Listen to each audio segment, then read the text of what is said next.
All right, cousins, let's have this conversation about Paul Levesque being inducted into the Hall of Fame.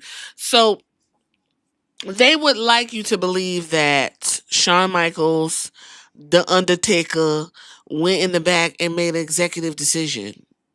I don't know who put this man in the Hall of Fame, but I'm not mad about it. Listen, he did one of the biggest swerves you could possibly do.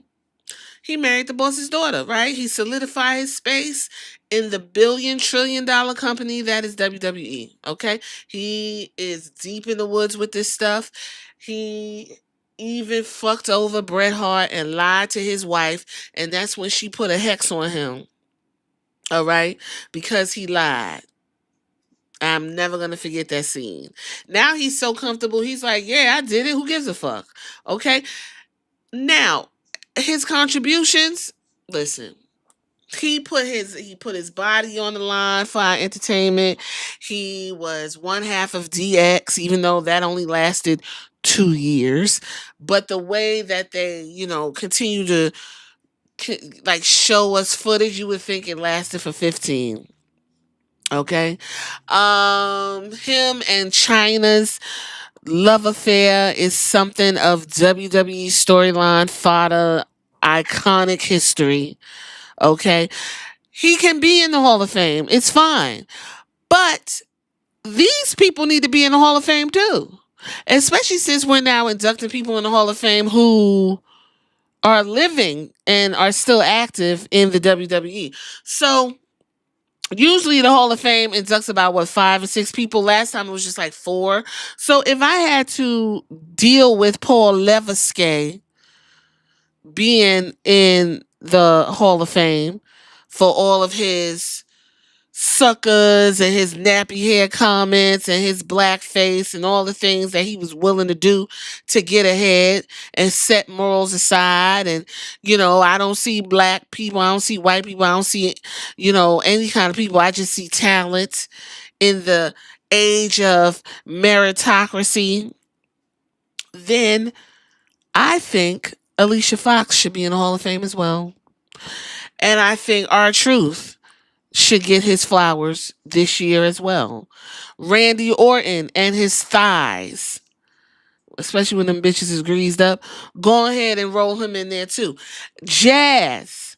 The reason why Trish Stratus was elevated when she did go out there to wrestle is because her and Jazz had iconic matches, and Jazz beat Stratus ass up. If you want to watch some divas, go watch a Trish Stratus Jazz match. Jazz, again, I'm always saying, was ahead of her time, but she did what she had to do with what she got, and she tore Trish Stratus ass out every time they was in the ring. Excellent matches.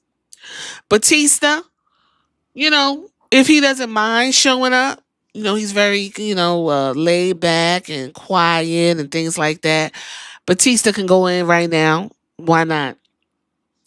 And last but not least, but also need to be in the Hall of Fame, Chyna as an individual, just like Paul Levesque. And I'm going to tell you why. Uh, with Alicia Fox, she got fired because they said she was drunk down to the show. And it was Arn Anderson who allowed her to be drunk. I saw Arn Anderson in the audience.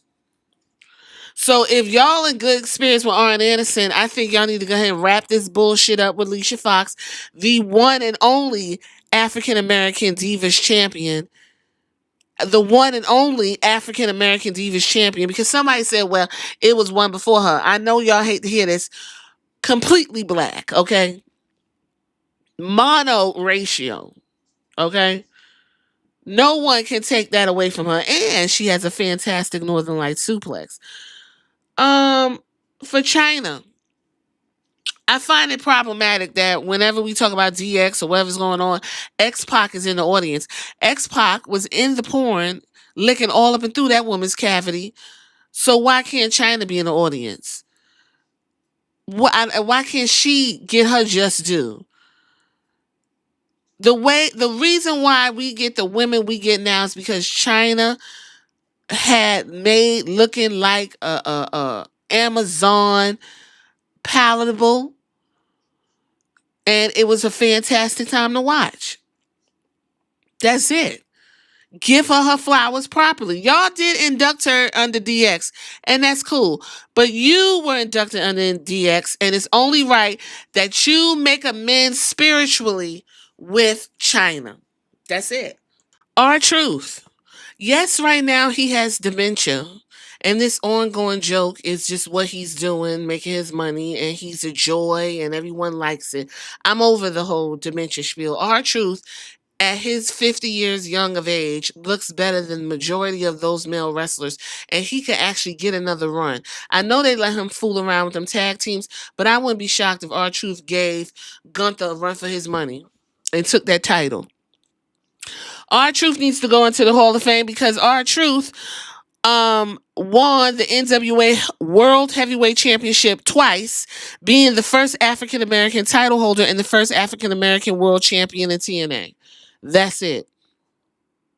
He is iconic, solidified, paid his dues, and all the things that you need to know about.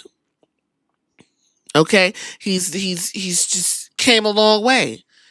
He's been in the business, what, 25, 26 years. Let's go ahead and give him his flowers right now. That's how you do that. That would be my Hall of Fame list. Who I'm missing? You tell me, who do you think should be in the Hall of Fame with Paul Levesque? Hell, is The Rock in the Hall of Fame? How you gonna be in the Hall of Fame before the head of the board? Who has made a greater impact than Paul Levesque, might I add? Just because if we look at the numbers and the cult of personality. Yes, pun intended. Y'all tell me what y'all think in the comments. Who would you put in your Hall of Fame class along with Paul Levesque? And I'll catch you on the next one. Deuces.